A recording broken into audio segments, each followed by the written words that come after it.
Irungutu tayari. Hawa ni askari jeshi wa coalition Mwenga Shabunda. Mwenga Shabunda. Ni situation ya sai. Hapa hivi Escale Tibukavu. Tibukavu. Okay. Adem log FPC Shikito. Hapa tunawapiga kabisa. Tayari. Tunapiga adui kabisa. Mwenga Shabunda. Mwenga Shabunda. Okay. Pour la libération de Bukavu. Mwenyewe mnaona situation. Haiko bongo hein? C'est ça la situation. Ya hapa. Na batoto wenu biko hapa kwa ajili ya kutia nguvu. Ni mwenyewe presidenti wa MLPC sur les lignes de front à Kirungutu. Bandeko ba Congolais awa na zoye bisabino. Paul Kagame a obunda lisuna président Tshisekedi pour votre information. Bandeko ba Congolais. Kagame azobunda lisusu na président Tshisekedi. Na minito na obetela bino lisolo. Kagame akomi kobunda na calendrier. Adversaire potentiel à Kagame komi calendrier. Kagame azo sala ba incantation ndenge nini ya kolongola date ya le 15 juin. Ndenge nini bakolo, c'est-à-dire l'ennemi ou komi pena ennemi à Kagame, asilisi Kagame mael, c'est le calendrier. Kagame akomi kobundande na calendrier. Toyebisaki Kagame. Kagame, eloko elekiti kezate. Sanction. Kagame. Lelo tosuki wapi? Andeko ba Congolais. Tomoni 5 abimi. Je vais quand même lire Boka Makamu 5 à lobby. Bandeko, tozo observer nyos. Tozo comprendre qui est qui. Mais pas César parce que bon matabo qui t'a dit que doit changer constitution. Donc 5 ans. Bokole la monoko ya boka. Nanu bolelité. Boyoka bandeko ba Congolais. Awa na osala appel pas bandeko nanga ya Nord Kivu, ya Sud Kivu. Bandeko nanga bisika nyonso boza. Par là vous allez comprendre soki ba mupe oyo ba église oyo bozokenda kokota bazala pona bino. Boyoka. La 5 ans confirme la présence des jeunes de la force du progrès. 5 ans. Lors du sitting de l'opposition du 12 juin à Kinshasa. Rapport monitoring. Une mobilisation des jeunes de la force du progrès a été constatée. Le rapport d'une réunion de ces jeunes a été organisé le 11 juin sur la 10e rue. Wana 5 ans de Baolo. Et puis 5 ans, bazoko affirmé que Batubaku Faki. Bandeko na zongelika ba 5 ans. Na otanga ambongo. Na zotanga chole. Na otanga Fulgence Muteba. Bozi au moins kilo akoyebisa batuke na sitting wana Batubaku Faki. Tangu Batubaku fa na beni 5 ans musana bino bo sa les années. Bobi makambu chola loba. Na top Congo batuna chole babi pourquoi vous êtes incapable de sanctionner l'armée rwandaise? Chola loba Rwanda zo bomaye mokote ba oboma na République démocratique du Congo moyen to sanctionner bango ezate. Mais ici aussi fallait que bazala clair. Baloba que non. En tout cas na sitting wana to mona ki pe moi machette na ngambo ya ba opposant. Oh to condamné. Mais de l'autre côté peut to mona ki présence ya force du progrès. On peut toujours condamner. Ici, vous allez comprendre que la 5 ans, je ne parle pas de l'église catholique. La 5 ans n'est pas au milieu du village. La 5 ans soutiennent l'opposition. Et cela fait croire que sitting est organisé aussi par la 5 ans. Si on a des difficultés zanines, moyen ba bimezate po bayiba ki mbongo na bayiba ki basala ki détournement en mbongo na chole basali détournement ya fond ya mbongo ije faza na dossier wana bayibi ke so ba continuer ba ko beta bango na dossier wana et ils seront humiliés miyibi basango bozongona bato 5 ans des voleurs na niveau vous ne pouvez pas imaginer miyibi ils ont détourné 20 millions bato yo en mbongo na chole miyibi bomoni bango babimi Totuni ba moupe, ba sango. Si réellement vous êtes au milieu du village, pourquoi vous êtes incapable de dénoncer l'agression rwandaise? Bolobakabosa au milieu du village. On a dit ce qu'on ne vient pas. Ici, vous avez les kilos de parler, non? Parce que vous avez vu la présence de la force d'hypocrite. Soi-disant, la présence de la force d'hypocrite. Mais tant que vous avez Congolais, donc, via les militaires, Martin Fayulu, via Délice Sanga, et ça la valeur que via Bandeko, Bazana Gomana Bukavu. C'est ce qu'on peut dire. Pourquoi vous ne pouvez pas dénoncer Bato Bozomona Senko Oyo, Bandoki Minene, surtout Cholet. Et Bokindokine, Botalake Longinaye, vous allez comprendre que c'est un sorcier. Botala Mbongo Longinaye, vous allez comprendre, celui-ci, c'est un sorcier. Kagame Oyo Bimisa, président exemplaire. Wana c'est Ambongo, aloba Kagame Aza exemplaire. Aza président Moko. Donc, à l'équipe président est belé en Afrique. Rapport est bimi yao. Kagame silisi ba prisonnier na ye na mboka ne ya Kigali na Koboma. Ambongo tu es où pour dénoncer ça? Tu es où pour démentir Babilo Kono le Baki? Et par là, vous allez directement comprendre Bandeko. Quel était le rôle dans le Bino Bandeko? Nous avons des preuves. Bongo Outaki France et Outaki Belgique. Ah, on a zoé Bissapino. Choki Kaka, le jour où la constitution est changée et la constitution est promulguée. Ambassadeur y a France au Koluka Place au Kokende. Naba soda français au Tokangi, na koya na makambo ya Minembwe. Na kobete la bino makambo ya Minembwe. Tolobaki yango bandeko. Les États-Unis ont informé sur l'opposition de la République démocratique du Congo. Bah, j'aime les assez, tout aimer, tout commenter, tout partager pour sécuriser seulement notre direct. J'aime les assez, j'aimerais que tout aimer, tout commenter, tout partager pour que notre direct soit sécurisé.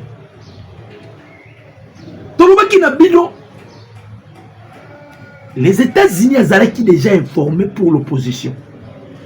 Américains. Bazalaki informé. Bayebi que opposition ils ont travaillé na Kabila. Bayebi yango bien. Que l'opposition travaille avec Kabila. Tango basali sitting na boyoka makambo Rubio ya utikolo. Et donc pandisco opposition. Ponde bazaona. L'espoir est envolé. C'est fini. On a zoé bisabino ne solo. Makambo Rubio lobby. Il a paralysé et la Senko, et la Belgique, et la France, et le Rwanda. Na opposition balobike donc si tu as un soto sali et qu'il y a un maïbou, effectivement il y a un maïbou. Boyoka instruction Marco Rubio a pesi. Nalobaki na bino ce Rubio qui décide l'administration Trump. C'est Rubio qui incarne Donald Trump. C'est Rubio qui incarne les États-Unis d'Amérique. Parce que c'est lui le patron de la diplomatie américaine. Marco Rubio. Rubio Lobini. Bouyo Kamakambu Rubio Lobi. Papa. Opposition Tobisaki Bino. Boyena Moma Amabe. Na otanga Kamakambu Rubio Lobi. Bandeko. Ça, on appelle ça passe à nord. Bon aimer, bon commenter, bon partager. Boyo Kamakambu Rubio Alobi. Marco Rubio Alobi Boye. Balobi, le secrétaire d'État américain. Marco Rubio a donné pour instruction aux diplomates américains du monde entier de ne pas commenter l'équité ou l'intégrité des élections organisées par des pays étrangers. Selon une note interne consultée par Reuters, j'ai dit, ce qui constitue une rupture significative avec l'approche traditionnelle de Washington qui consiste à promouvoir des élections libres et équitables à l'étranger. L'ordre envoyé à tous les postes diplomatiques américains dans un télégramme interne du département d'État américain daté du 7 juillet stipule que le département ne publiera plus de déclarations ou de messages sur les réseaux sociaux relatifs aux élections depuis Washington, sauf en cas d'intérêt de politique étrangère clair et impérieux. Bandeko ba Congolais. Bandeko ba Congolais. Donc, ça prouve que les États-Unis ne peuvent pas se mêler. Les États-Unis ne peuvent pas mettre la même mise. Bandeko ba Congolais. Oh, biloko eyedi ya nini? Ya Jean Claude Lubaya. Bokaki Claude Lubaya. Bosali sitting na bino. Comme shooting na bino bandeko préparer bo ternir image. Il y a régime, il y a pouvoir en place. Bo salir l'innocence. Muto okuta maboko neza sans makila. Tant ba sali loko na bango, bandeko c'est la réaction ya ba américain. Bon on est des koufia, on ne parle plus de ça. Rubio lobi a lobi. Et quoi y balama on a maï. Bango bazala qui ko s'attendre na réaction ya ba américain. Que les Américains ba koyi kolobo non. Tu sais qu'elle dit au comi kanga liberté d'expression tout comme ça. Parce que tout ba moni ba sali loko wana les États-Unis lobi ni o ni a et dépasser qui ba. Ba komi oh ba tozo kufa na Congo tozo mona silence radio ya ba américain et pesi Rubio kanda totuna ki bango atobi sitting bokedai ko sala. Est-ce que c'est les États-Unis d'atinda ki bino bokele sala sitting wana? Si koto boke ko sala sitting na bino, qu'est-ce que vous attendez des États-Unis? Aya à côté la bino. Bandeko ba Congolais.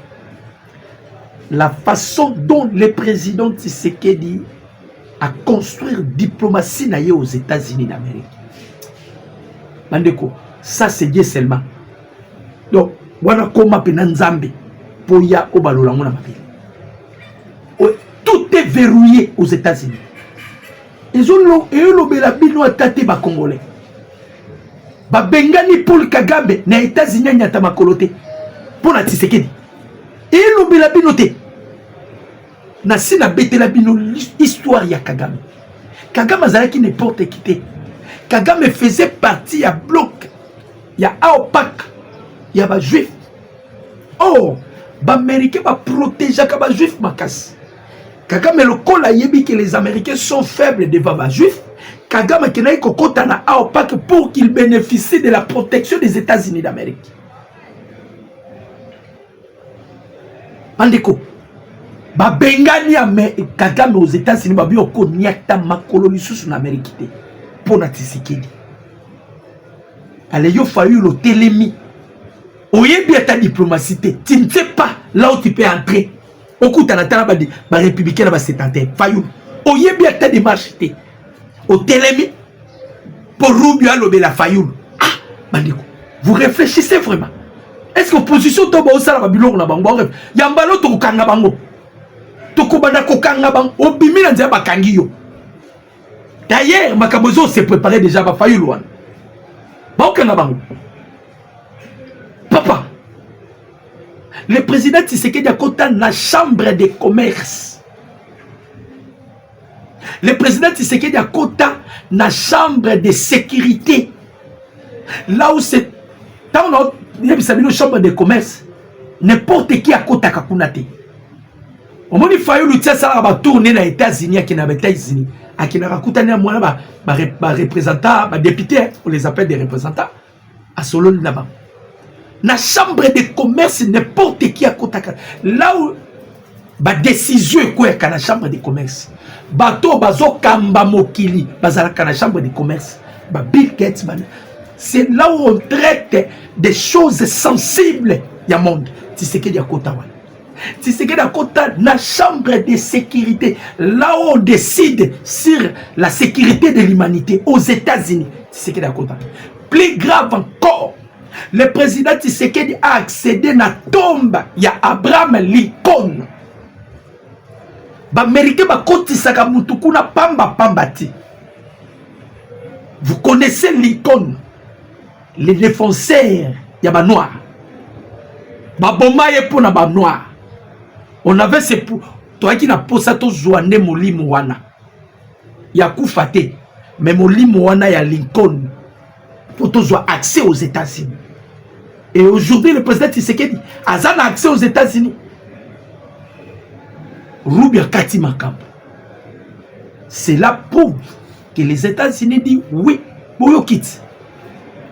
Assemblée nationale nano, badopaki, batindi na Sénat, Sénat tinaki na PAJ.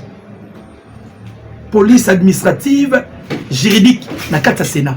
Ba examiner, ba adopter. Ba zongi seli Sénat, Sénat examiner, a adopter, ba bandi à unanimité avec l'Assemblée. Siko batindi yango pa ya Moukouantombolo, le président de la République. C'est lui maintenant qui va signer pour qu'il soit promulgué officiellement. Boki ba américain ba lobby. ABC ba l'excès légal. Zongi la rap politique et l'IOT. Bozo lou moutna mouta luka fonctionne. Vous ne maîtrisez pas la politique. Botika politique et parti sécurité. Bozo me la pema. Bosali ba marche. Boris bana bat ba risquer ba vie na bango pona kolanda délice sanga pona 10 000 francs. Pona kolanda onani Jean-Marc Kaboul pona 10 000 francs. À la fin de compte, la loi a été adoptée. Et bientôt là, on doit promulguer ça pour directement tout compte à la makama référendum. Bosala e marche point.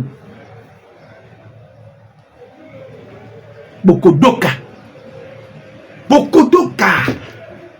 Bandeko. Oh, bah changer langage. Et ça, si tu sais que l'on a balkanisé, et comme tu sais que l'on a des mandats pour préparer moi à la Dauphiné. Qui vous a dit ça? Qui vous a dit ça? Qui vous a dit ça? Tout cela, bah, Lukakako salir. Président Tshisekedi. Tshisekedi est déterminé de changer la constitution. Bandeko, peuple congolais, bah, y'nyo sobozola nanga na poto bisika bozali. Na Congo, na Nord Kivu, na Sud Kivu. Les jours où cette constitution sera changée, ça serait la libération de la République démocratique du Congo sur le plan spirituel. Ça serait la libération de la République démocratique du Congo sur le plan spirituel. Le jour où cette constitution sera changée, Bakagame Bayebi, Bakabila Bayebi, voilà pourquoi Bazako se poumouné. Nalobi Nabino piste ya souka pour que le Congo soit libéré de tous les esprits maléfiques. Ils ont fait des rituels dans la constitution Oyo. Les Congolais sont aveuglés. Bazo longola totem na biso ya léopard, bazo ta guépard. On a touché ba ustensile na biso. Le pouvoir ancestral la biso. Une fois cette constitution est changée, même Bakimbangu place Bazana, Lumumba, Banal, leurs esprits seront maintenant libres. Et ça serait la chute pour la Rwanda. Parce que Rwanda est côté le Makali sous-souté. Rwanda est côté le Makali sous-souté. Ce que je vous dis est vrai. Rwanda Bozomona. Écoutez le Mali sous-souté le jour où la constitution sera changée. Ce qui fait la force, il y a Rwanda et sa fameuse constitution Tozanang. Il y a des articles. Il y a eu des lois où Kagame va signer na Kabila. Et ces lois la pèsent sur le plan spirituel. Je vous dis la vérité. Parce que l'article 218 des OPS Nguya, pour que toutes ces choses-là tombent, il faut que la constitution soit changée. Ce qui va changer la constitution, même si Fayoulo, beaucoup de monde a connu moi, à cause du Sénégal, là, à Sénégal. Denis Sessanga, à cause de Angola, na San Salvador, beaucoup de monde a Zongi. Kabound, à cause de la côté Kakarbira, Jamal Kabound, à noter Kakarbira, à cause de la côté Kakarbira. Leur carrière politique, vous êtes là. A cause la place acteur et film et fou de Gadara. Moutoua Bambara Yesulibanga. C'est vous êtes là, merle vous voit. A cause la mboka naye, a cause la Bambara film. Ba cause la dispersé. bandeko ba congolais tokangi 12 soldats français nalobi tokangi 12 soldats français tant que obunda na minembu mais Macron a nié ça boyoka l'est de la République la France dément tout soutien à l'armée rwandaise et au M23 des accusations faisant état du soutien des accusations faisant état du soutien français aux opérations militaires de l'armée rwandaise et du M23 dans l'est de la République démocratique du Congo, notamment à Rubaya, Fizi et Mikenge, sont fausses. Paris demande tout soutien à la coalition RDF M23. Aucune force militaire française n'est déployée dans des zones ni dans l'est de la République démocratique du Congo, a indiqué l'ambassadeur français en RDC, réaffirmant la position constante et sans ambiguïté de son pays. La France soutient la souveraineté et l'intégrité territoriale de la République démocratique du Congo, ainsi que les retraits des forces rwandaises présentes sur son territoire. Louvons-nous. Bon, mais pourquoi ça libère? Président Tshisekedi a suivi déjà ma mesure, français ma mesure. Je vous ai brandi une vidéo dont bana bazoyemba hymne national na biso na lingala. Awa sikoyo ambassadeur français tellement to tie bango pression. Ah, Kaboun azaki pe péché. Merci Jobé. Kaboun va bien azaki pe péché. To tie ba français pression. Na ba soldats na bango to kangi 12 soldats to kangi. Macron wangana kilobit to kangi 12 soldats. Loko la ba oki to tie bango pression to ebisi Macron. Macron biso to a guerre na yote. Ba français ba osani na Rubaye. Ambassadeur français n'a de mentir. Oh non, Bisso, je m'excuse. Bisso, doit soutenir l'intégrité territoriale de la République des Mondes. Par quelle magie? Des imposteurs, des hypocrites, ma français. La France et la Belgique, vous êtes tous des hypocrites. Et Boye Barake, tu as changé la constitution, le président Tshisekedi a corrompu la relation à Bino. Kalaming était aux Okene. Bon, côté lié réunion. Bon, pesio, opposant bon. On a besoin de salir l'image à Tshisekedi pour que les États-Unis aient la confiance et pas Tshisekedi. T'as là des grands moutés mamabé à bateau. Moutouni ne va utiliser Koko à Fayoulou. Koko. Na haji na Fayoulou. Moukolo à Fayoulou le rosa. Accueilli hôpital. Boyoka. Fayoulou accueilli hôpital. Na otangue la bino. Bon, mon théâtre bateau basali bande kolanga ba congolais. Moussou Soazouagi Massassi. À sa place, il dit ça, c'est ça. Et ils ont mon analyse sous-souté. Fayoul a été hôpital. Basali analyse dans l'hôpital pour la Fayoul. Balobi boy. Boyo kabande konanga ba Congolais. Balobi boy pour la Fayoul. Wapango. Il est là. Yeyu. Ah.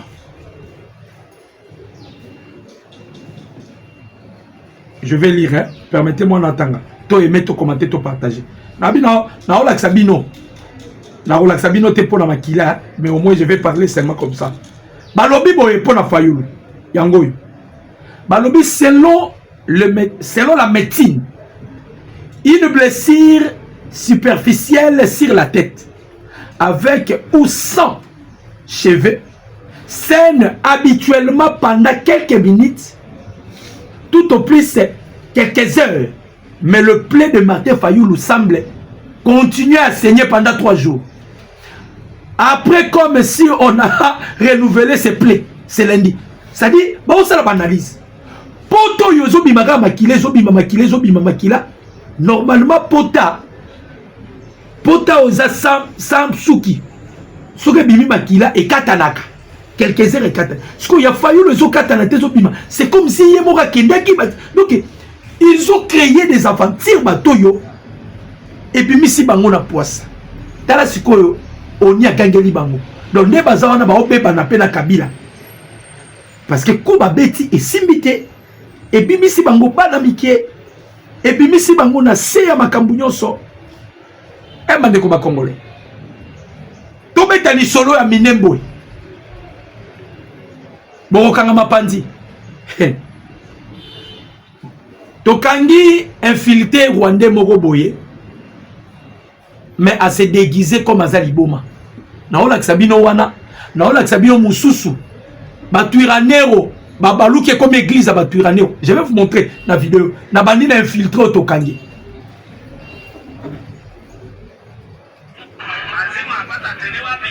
Yeyo. Yeyo. Nateni. Après avoir arrêté, a commencé à dire Azali Boma.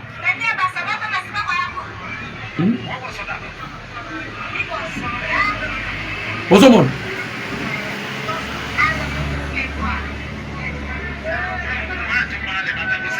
Bomoni.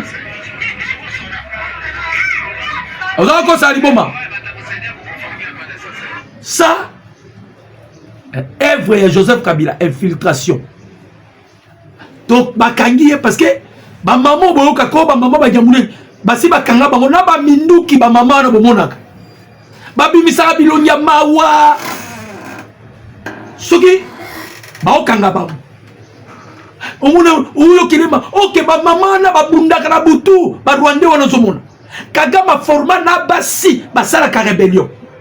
Oyo tokangi oyo amiko sa lokola follow. Mwana mwasi tala. Force de l'eau de Tiens Maboko. Ah wapi nakata ya Minembo. Batie Maboko nakata Minembo. Tola sabino isu mususu. Boko kanga mapandi. Oh bozo kanga mapandi. Na ola sabino. Ba komis tellement ba film boeleki ba obundate bande konanga yi e komi na mo église. Na ola sabino. Et puis nous allons parler sur la chute. Yamakambuya. Tu veux comprendre que qui gagne au Bomo na Rwanda, c'était à l'aide des Américains. Les Américains de Bazala qui pensa Babateli na bango. Ah, na ba Francine Muyumba baolela. Na ola Sabino Boka. Na ola Sabino Bomona.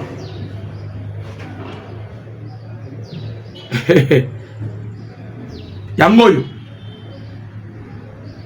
Je vais vous montrer Bomona, papa. Bangoyo.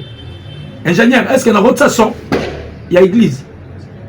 Yango, là, tout ingénieur pour YouTube à Rabouzoba.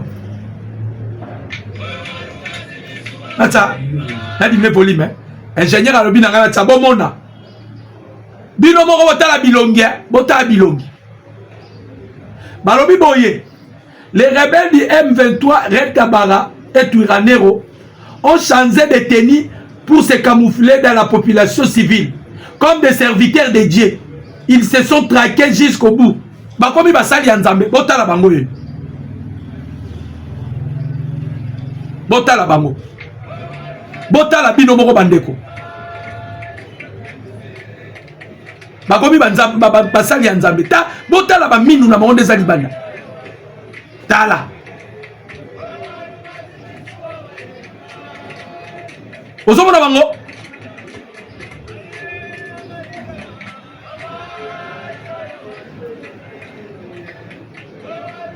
Bako basali Nzambe. Pression eleki. Babetami base camouflé balongoli longoli bateni. Bakomi oyemba. Bakomi ko bondela. Bakoti na ba église. Quelle était l'intention ya Kagame? Quel était le plan ya Senko? Quelle était la carte que l'opposition devait jouer?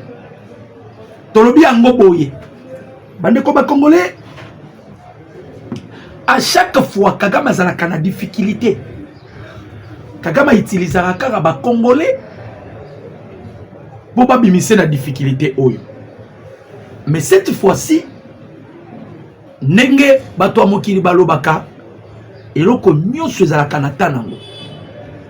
Baneko, chaque chose a son temps. Et vous allez constater que temps ezali sou pour la Kagamité. pour na Kagame eza lisusu te. Na lobi na bino Kagame obundana eloko ka moko na minute eza calendrier. Même Union européenne, même France, il bayebi déjà que Kagame a matakita. Les États-Unis sont à Simate.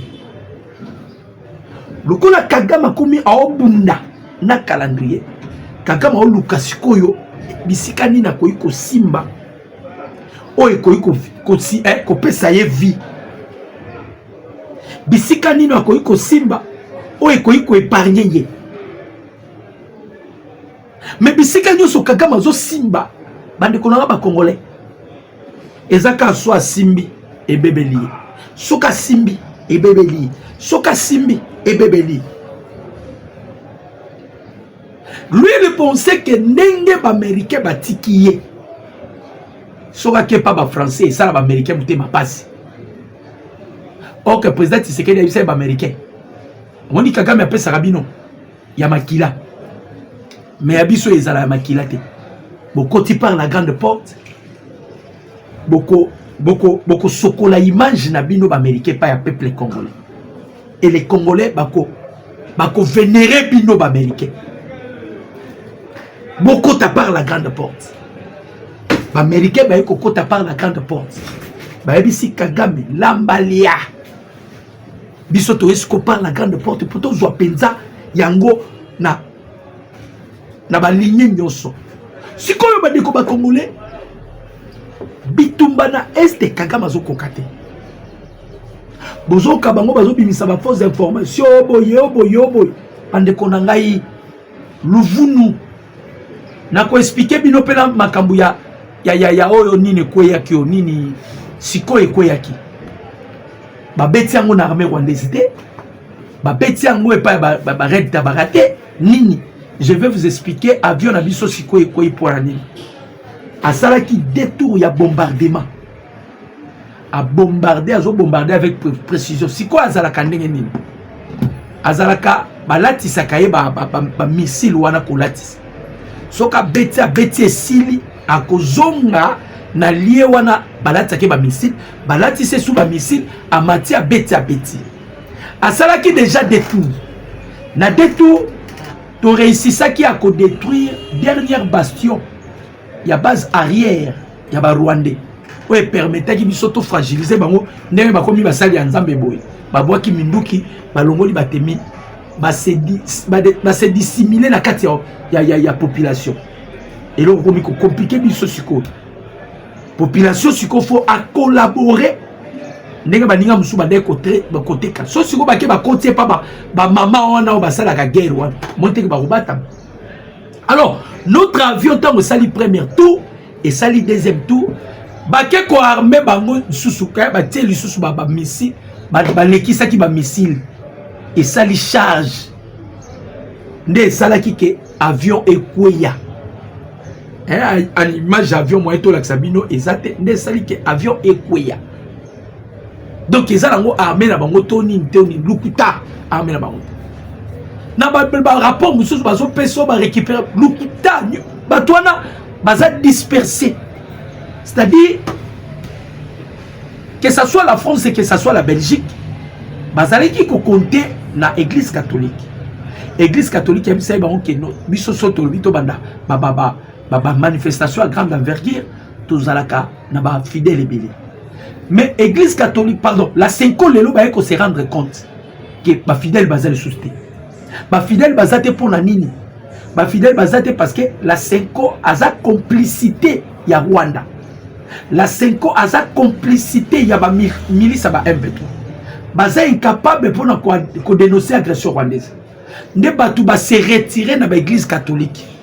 La Senko moyen a lancé ba marche à grande envergure et ça les sous-souté. Baza sous na batu. Donc la pacte sociale ezala ki lisu na effecté. Nde omoni bazwa ki babita tozo likanisi to utiliser ta opposition. Bande konanga opposition ki asimbisi lisu Kagame touche makasi. Babana ko espérer so basali eloko na bango oyo eko salir image les États-Unis va se retirer. Oh ba américain ba yebi déjà que opposition à République démocratique du Congo et travaille kana Kabila. ba collaborer na Kabila. Sikoyo ba plan na bango nyonso ba salaki ezo simbate. Ba kenena oni boy, oni ayebisi bango problème ezate. Soki ba menacaki bino na la police. Botala no ba image. Ba leli munoko mboka bandeko. Bale on a zo ebisa bino ba leli munoko mboka. Donc muto ko protéger Kagame na minute oyo azali sous-souté. Kagame espérait opposition ko sala quelque chose ou bien Joseph Kabila ko sala quelque. Kabila zo tambola nano pour corrompre ba sénateur ba luka ndenge ni ba ko longola sanction contre bazo lia e kaka bon. Bazo lia ye mbon. To ebisaka Kabila oyaka na ba bot. Okosuka kaka kozonga na ba bot. Mbongo ezokende par-ci par-là. Résultat favorable ezati. Pour nini président Tshisekedi a sali diplomatie à haut niveau. Boyebi ke mukonza mboka Félix Antoine Tshisekedi Tshilombo a déplacé Paul White. Paul White c'est conseillère spirituelle de la foi à Donald Trump. Moi si wana tambola na 3 pays. Aya awa na rep. Aya kakuto wate abanda na Gabon. Gabon c'est là où se trouve la base arrière ya Africom, agence ya coup d'état en Afrique. Ceux qui américains ba sala coup d'état ba utiliser à Gabon parce que c'est là où se trouve une base arrière ya Africom. Tango longwe na Gabon akei wapi akei na nini na Rwanda akutani na Kagame. Mwana mwasi wana nde a exhortaka Kagame kende na États-Unis au signer accord pour Kimekota. Tango a silisi na Kagame aye awa bobo sanate après ça rabiso 52 jours. C'était seulement quand on a 52 jours wana que les États-Unis ont eu des sanctions. Petit ba sanctions.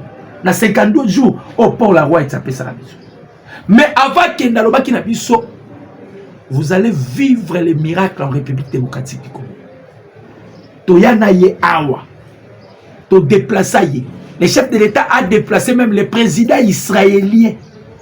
Eza bandako Kagame bandai kokota. Eza bandako Kagame bandai ko se renforcer, ko se ressourcer. To botolie bandako wana nyonso. Donc na minute yo Kagame fait face avec un calendrier. Na ebisi bino.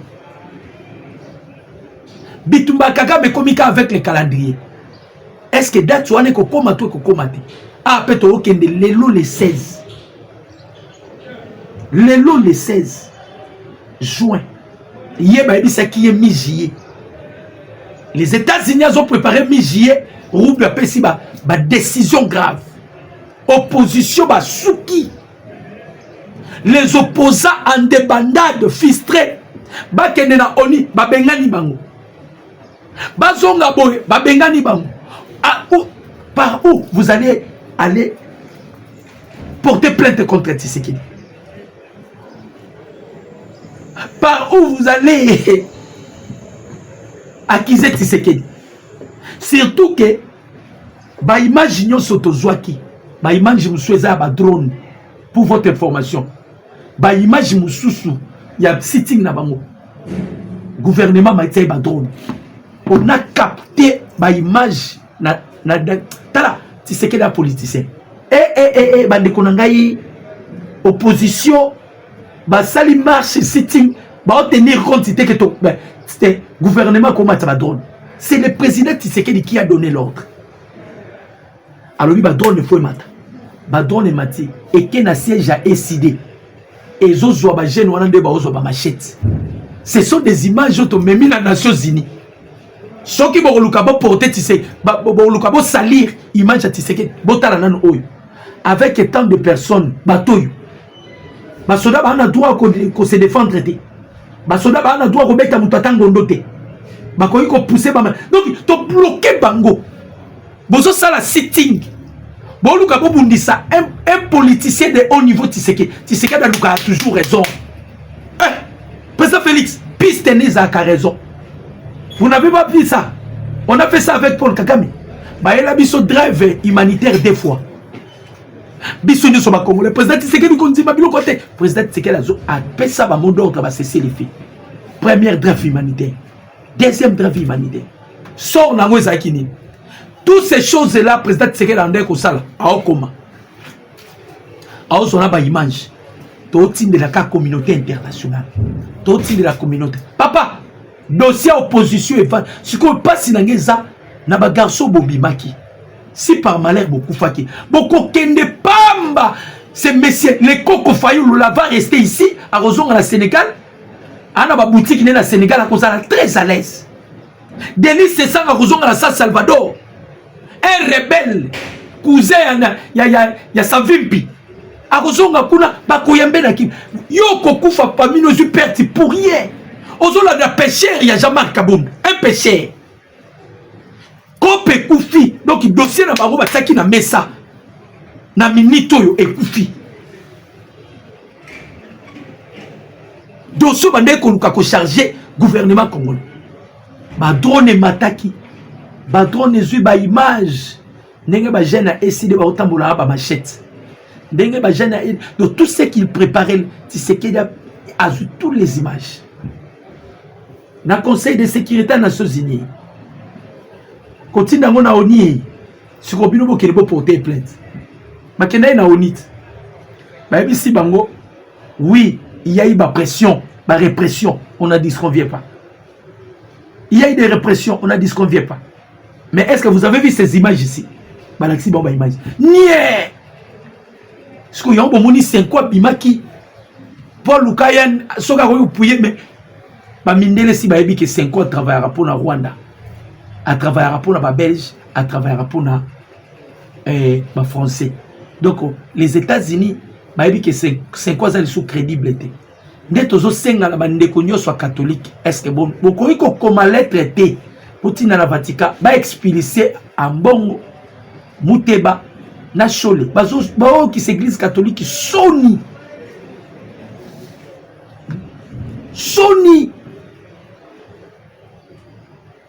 Bake batamboli skonde zawana bali suna iloro salate. Oh non, Tomonika Tshisekedi a changé constitution, il va marcher sur nos cadavres. Moutazolo bawana nani, c'est fou de Gadaro sineni, merlez-vous. Oh Tshisekedi a otambo akali kwa ba cadavre na biso. Bandeko, makamunyo soye salamana Assemblée nationale. Selon la loi constitutionnelle, eza en bonne uniforme, eza tane loko ba violeté. Yango moni ba américain ba otala ngona kimia. Ba otala ngona kimia. Donc inde tozo ebisa bino ba congolais na minito yo.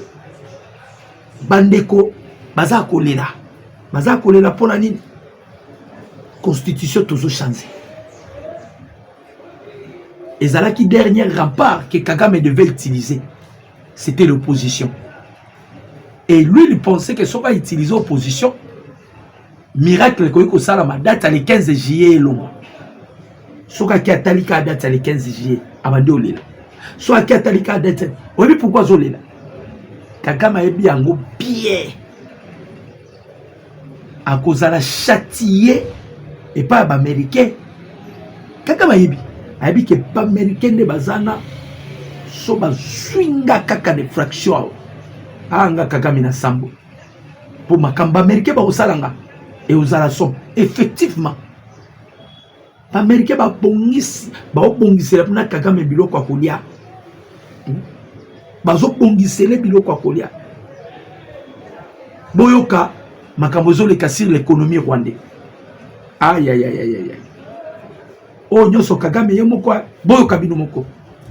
Les États-Unis ont réduit leur aide au Rwanda de 206 millions de dollars à 2025. Boyoka. En 2025, besoin 206 millions de dollars. En seulement 6 millions de dollars en 2026. Soit une diminution de 97%. C'est un coup dur pour Paul Kagame, qui a vu son soutien financier diminuer considérablement et doit désormais chercher d'autres sources de revenus.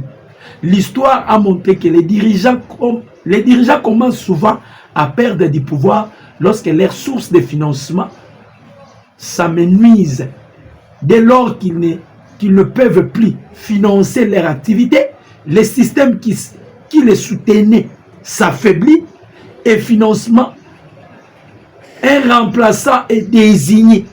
Donc, Bamakamunyo Sokagama Baneko Sala. Américain Batali va bien. Ah, tu comprends que y l'homme sous ce pays s'appelle Kagame, et ont entêté Kagame. Entre autres, Nini. Batali Pets. Ah, l'homme sous le pays ont entêté Kagame. Ezali. Nini. Bambongo to pesaï. To banda ko réduire dans le bambongo. Grande-Bretagne kuta sala blagité. Abeteki maman na marteau. La Grande-Bretagne. Abeteki maman na marteau. Et na maman na marteau en Grande-Bretagne abeteki. Moyeba zwambongo isati. Donc baza bloqué. Skoyo atali gauche, atali droite. De l'autre côté Kagame ota la paix. Ah! Calendrier pas américain. Calendrier américain bomingai. Ngala sala nini Kagame. Toyebisaki Kagame. Tosipliaki Kagame. Tika Kagame. Tika ti seke dozo bundi saza mutute. Kagame na koyoka. Boyoki presque memi Kagame. Sikoyo bande konangai kanta nanga. Na bayi na bino na otia bino luara te. Boyoka non luara.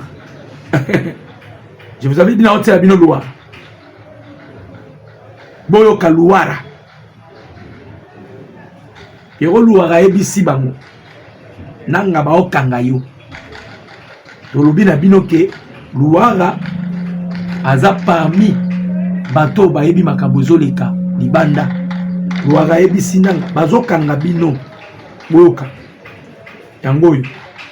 Bande ko bo multiplier ba j'aime ezana se toluka to sécuriser direct na biso. Nazotela bino ka luara. Boyoka luara makambo zo ebisa. Nango zokanga. On a déjà activé bazokanga nanga. Bazokanga Kabila, bazokanga Bertrand Bisimwa, bazokanga Laurence Kanyuka, Batouana Nyoso, bazokanga bango. Baokanga bango. Toebisi nanga, yo lobi ke soto changer constitution. Bon publier zone non les indépendants. Bo c'est la makamba américain ba osala. Boyoka.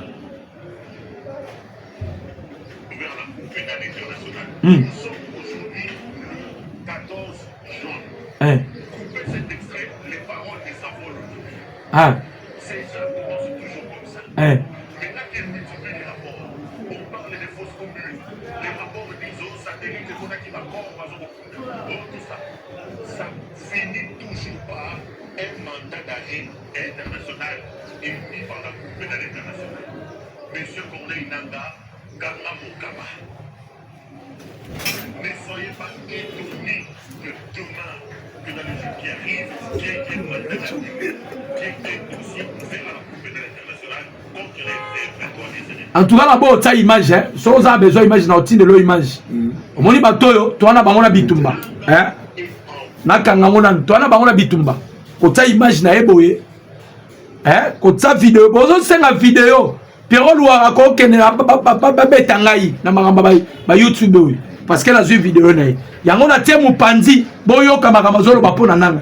Ayebisi nanga bazokanga yo. Ye azoloba.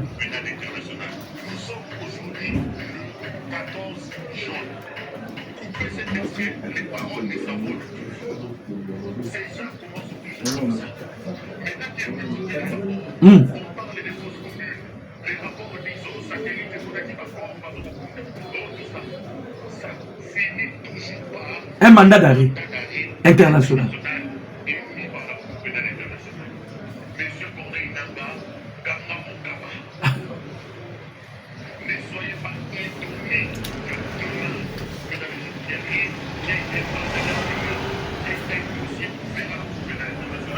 Yeyo bazokanga bango papa tomemaki bango na politique ya likolo. Tomemaki bango na politique ya likolo. Nalobaki na bino awa bandeko ba congolais. Donald Trump, président Donald Trump, monani na président et salama et les cas total ba banine officialité et salama ya koboma basala ki révisitation ya accord ya Washington. Accord à Washington Bobi Kena Rwanda pas à Kanakati et salama la République démocratique du Congo, le Rwanda et les États-Unis. Mais quand le Rwanda est allé continent na Uvira, Waneza passe à nord. Président Tshisekedi s'agit déjà Donald Trump. On a démontré que Kagame ne veut pas respecter. Tant que kotika na Uvira, bango ba eko sala ba kutani na Donald Trump. Bazui décision boye États-Unis na yebisa kibino bokanga makamuna zo yebisa bino. Lobby bobenga ngai prophète politique. Ba pesi président Tshisekedi carte blanche. Elingi olobani ni carte blanche. Na okota en profondeur. D'abord, la carte blanche, ils ont représenté innocence. C'est-à-dire, Bapesio aval, bêta, Moutarolo Bazate, Salabo, c'est la carte blanche. Basololi, président Tshisekedi Nalobi, il faut que na établir l'autorité de l'État. Bantité nyonso, je dois récupérer ça. Américain ba touni Tshisekedi. Topé sayo ba soda, président Tshisekedi Nalobi, te. Oh na oye bisabino boyoka. Alobi na ana ba soda na ngai. Ba Américain balobi ozana besoin nini? Bo équipenga na ba arme, na ba avion, tout console. Les Américains ba pesi. Bozoka ba Laurence Kanyuki kite. Vous ne comprenez pas bandeko. Combien de fois oyo nani Moïse Nyariga baleli. Ba Américain ba kanima to. Combien de fois Laurence Kanyuki aleli. Ba comité na niveau olobake tozomo na complicité ba Américain. On voit la complicité des États-Unis d'Amérique. Je vous ai expliqué un jour. Pourquoi Charles Onana, un écrivain camerounais, a commis un ouvrage sur l'Holocauste au Congo et l'omerta de la communauté internationale. Pourquoi Komango? Alobi, bazobomba congolais, mais il y a la loi du silence. C'est ça l'omerta de la communauté internationale. Maintenant, comme l'histoire ne fait que se répéter et changer que dans Ngambu Nabango, président Tshisekedi a la carte blanche donnée par les États-Unis. A quoi qu'on bombarde Rwanda na minito, bakoloba ni o ni a. Balobi pour établir l'autorité de l'État. Tshisekedi on a besoin nini? Tshisekedi on a besoin, on a besoin, on a besoin. Topesio kende sala. Même le changement de la constitution, Fayoulou, Ozole qui s'attend pamba. Les Américains, ils ont dit à Tshisekedi, change la constitution. Ozole qui s'attend à pamba Fayoulou. Bandeko bozolanda Fayoulou, bozala kati ya koreve. Bozolanda kabundu bwana kati ya koreve. Botika batuana ba koko, basi ba fané na politique, ba yebi politique te, ils sont devenus banani. Terminé à utiliser. Bampaka, mais qui ne maîtrise pas la politique. La géopolitique, c'est Tshisekedi qui maîtrise ça. Voilà pourquoi c'est Pancha qui est pas américain. Aujourd'hui, les États-Unis, bakomika so ba lobby. Opposition ba sali ba bêtise na bango objectif ezala ki ba ternir image ya régime ya Tshisekedi. Ba mekabo erubi apesi repose. Na sir lobby ba sala ki ba pulu ba diarrhée ya pulu. Wala fayi lobby na donc ba scénario nyonso na sali na mibwakeli ba makila. Na zui ba ketchup na mibwaki na nzoto. Do ekena ngoka kanfe. Fayi lobby politique te. Ba Merlin vous voyez ça les gars na chaîne né ngwana politique. Vous blaguez avec la politique. La politique c'est autre chose. Yo vous type côté ma devant Rubio loba. Ou bien Pengeo yo bandeko ya Brazzaville ba humilier yo ba longolio bilamba. Toi tu peux tenir devant ba Bezos boyo loba et pas Rubio loba. Quand tu vois Tshisekedi bazo télémisé pas il y a Donald Trump. Anga ba discours azotuna. Tshisekedi zawa. Yéwana, Téléma, brave homme. Cet homme ici, c'est un brave. Il se bat pour son peuple. Vous blaguez. Vous jouez le qu'on a bilou comme Mickey. Dans la Kabila comme Kima. Rwanda. Kabila Zobatama, mandat d'aller. tant que moni madame Bensouda Fatou Bensouda a bibisi la vérité pour la Kabila. Mais ça prouve que Kabila a poids ya ministre ya CPI. Bandeko, si c'est que des sali politique ya haut niveau. Pour comme na dimension wana. Ndeko langai na ebité ba sacrifice ni oko iko sala. Boane loko te boko iko la qui sait pas ba mindele ba ko arbino. La communauté internationale croit à Tshisekedi, surtout les États-Unis. Surtout les États-Unis. On appelle ça partenariat privilégié. Fayou est un mot privilégié. On a fait les deals avec les États-Unis. On appelle ça partenariat privilégié. C'est-à-dire, on privilège surtout la République démocratique du Congo. Quand on privilège la République démocratique du Congo, qui est à la tête de la République démocratique du Congo? Tshisekedi. Donc, Tshisekedi est le privilégié des Américains. Ok, funda ye wapi. Botika komomisa bana batu. Kabund, zonge la pêche. Jamais Kabund nabina zonge la pêche. Tu fais un pêcheur, pêche paye à l'ambongo. Fayoulou, zonge la Faden House. Merle Vuvu, kende ko zonge la film. Basalata film a yesu doublé. Deuxième épisode à film a yesu. Délice Sanga zongela trafic à ba arme et pas ya na San Salvador. Bon nous kamisala ko sala. Lokola bo bundi Tshisekedi. Boko zalata ba chef du quartier te ya ba mikao ya ba patron opposition ya pété. Ba bengani bino na oni. La honte. Fayu lokola ko zonga na Sénégal. Ozongeli ko teka bati. Bati wana pe futa kati. Ou bien au salita boutique, au comment tu as jean Fayoulou, ça paye aussi. Na place où on là-bas, bande qu'on sur les jeunes congolais, malgré leur inconscience, mais sont des Congolais. Moi je vais défendre les Congolais, malgré inconscience d'abord, parce que c'est inconscient. Mouton Dieu sur la Fayoulou, tu es un inconscient. Donc Oza, tu ne maîtrises pas la géopolitique. Mouton Azana Missou, au Roland Fayoulou, na minitoyo, Sozana Missou, c'est ce que tu dois suivre. Quand on a la caméra, il faut changer la constitution. La caméra, c'est un privilégié américain.